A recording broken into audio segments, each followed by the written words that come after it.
Welcome to Nashville, home to the Grand Ole Opry, hot chicken, and more bachelorette parties than anywhere else in the world. Now there's something to put on your resume.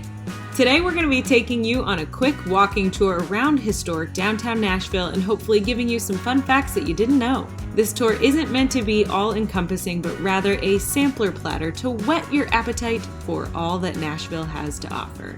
Now let's jump right into it.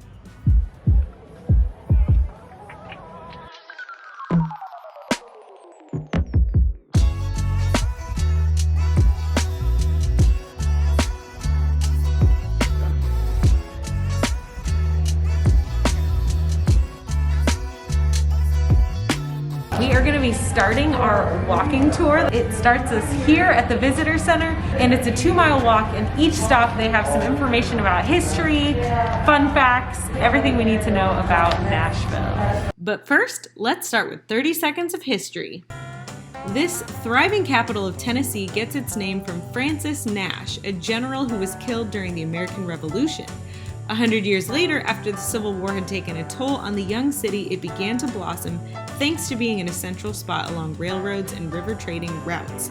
During the 20th century, it became the home of country music and purportedly is where bluegrass music was invented. Nowadays, it's an absolute hub for tourism and welcomes over 16 million tourists every year. Just through here you can see Tootsie's Orchid Lounge, which got its name when the painter accidentally painted the building that color purple, orchid. It's also a place where a lot of big artists got their start, including Willie Nelson. Tootsie's Orchid Lounge marks the beginning of a 3-block stretch of bars and restaurants on the famous Broadway street. Whether you visit during the day or at night, almost every venue offers live concerts, great food, and is packed to the brim with people. At night, lines can stretch out the door and around the corner, so be prepared to wait when trying to get in anywhere.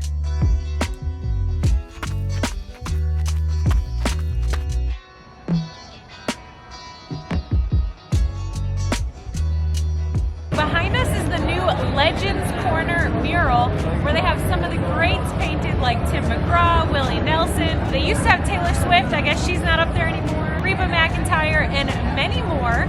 They've also left, as you can see, some shadowy figures in the background for new additions whenever somebody else becomes a legend.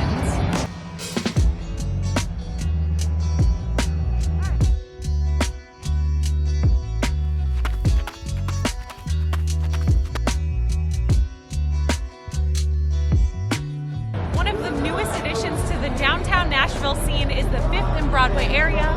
There are a ton of restaurants in this 2-block stretch. There's coffee shops, boutiques, restaurants, and a lot more. Behind us here is the Ryman Auditorium. It was originally constructed as a church known as the Union Gospel Tabernacle and housed many gospel choirs and things of that nature.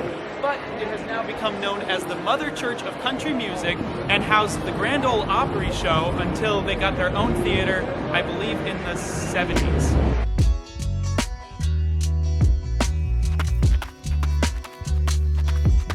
When you come to Nashville, one of the first things you notice is that there are murals absolutely everywhere. You can just walk around downtown or any other part of the city and find beautiful, enormous, creative pieces of artwork.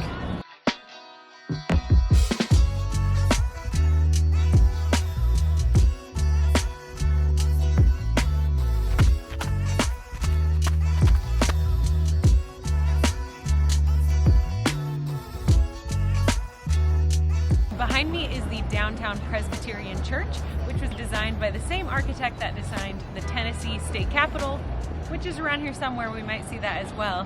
What's interesting about it is that he was very inspired by Egyptian architecture. There's a winged sun in the middle up there, as well as lotus-inspired columns. Another thing that might surprise you is that this church actually served as a Union hospital during the Civil War. As Tennessee was a very divided state, they had both Union and Confederate hospitals in Tennessee.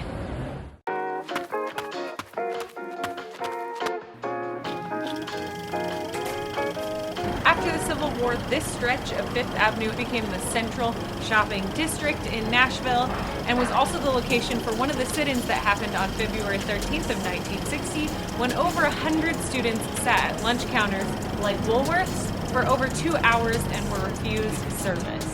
They actually recently renamed Fifth Avenue Representative John Lewis Way, and they also have quite a few streets in this area that are named after civil rights activists.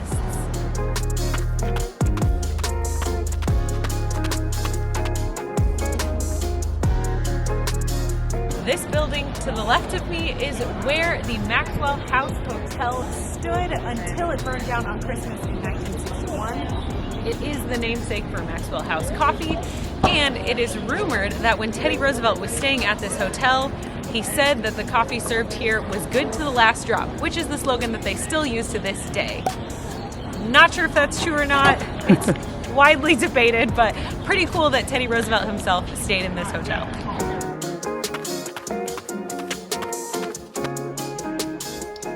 The next stop on our tour was this indoor shopping district called the Arcade. We arrived right before they were closing, so many of the restaurants and shops were already shut down for the evening. This area was actually inspired by the Galleria Vittorio Emanuele in Milan, Italy. They opened in 1903 and 40,000 people showed up for the opening, which is actually a third of the population at the time. It's a really cool area, but unfortunately due to COVID, it's a lot quieter these days. At this point, the lovely security guard that had given us a quick tour around the arcade asked if we had seen the Greyhound bus on the roof next door. We said no, but show us the way. Oh my gosh. Oh! How'd they get a bus up there? They blocked off Union and Church, and they brought a big crane in. They gutted out the bus and turned it into a bar. What? That's a bar? It's a bar. Is it a functioning bar? It's a functioning bar. Whoa! And over here to this side, there's a swimming pool. Oh! Okay. See how the wall goes higher? To the public, or is That's it? a swimming pool. Oh wow! Is this a hotel? Yeah. Oh okay. And you know us, of course we had to check it out.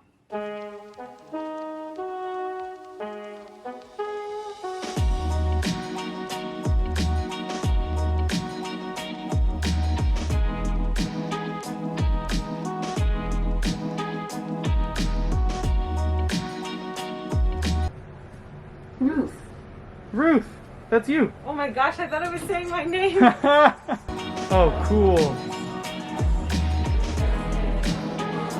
This is so cool.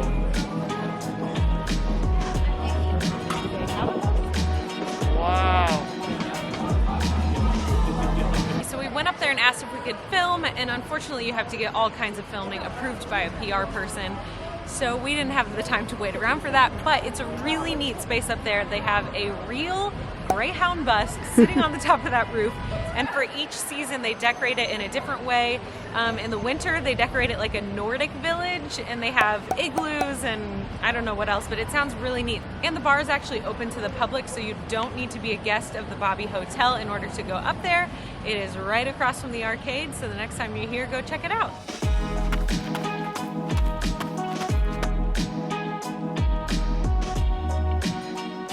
This part of Nashville was called the men's quarters, so it was filled with saloons, barbershops, unmentionables, and suit sellers. So if you were a woman of any kind of decency, you would not want to be found on this street. Behind me is Printers Alley, so named because it was the home of a bunch of publishers and printers. During Prohibition, this was the home to speakeasies and restaurants who claimed their patrons had brought their own liquor. It was not until 1968 that they could actually sell alcohol.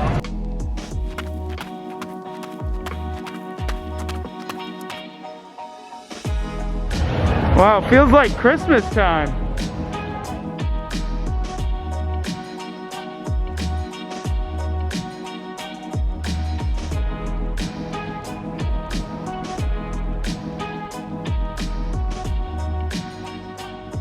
Behind me is the Shelby Street Pedestrian Bridge, which offers a great view of the Nashville skyline if you're willing to walk that far. So we came a little too far. You actually have to go back to where the bridge begins, hop on those stairs, up onto the bridge.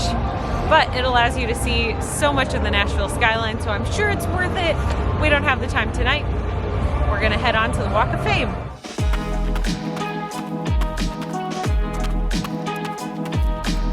Our last stop of the day is the Music City Walk of Fame. Much like the Hollywood Walk of Fame, it is a street that honors all the musicians that contributed to Nashville's music scene. A lot of people think that it's just country artists, but it actually honors artists of all genres.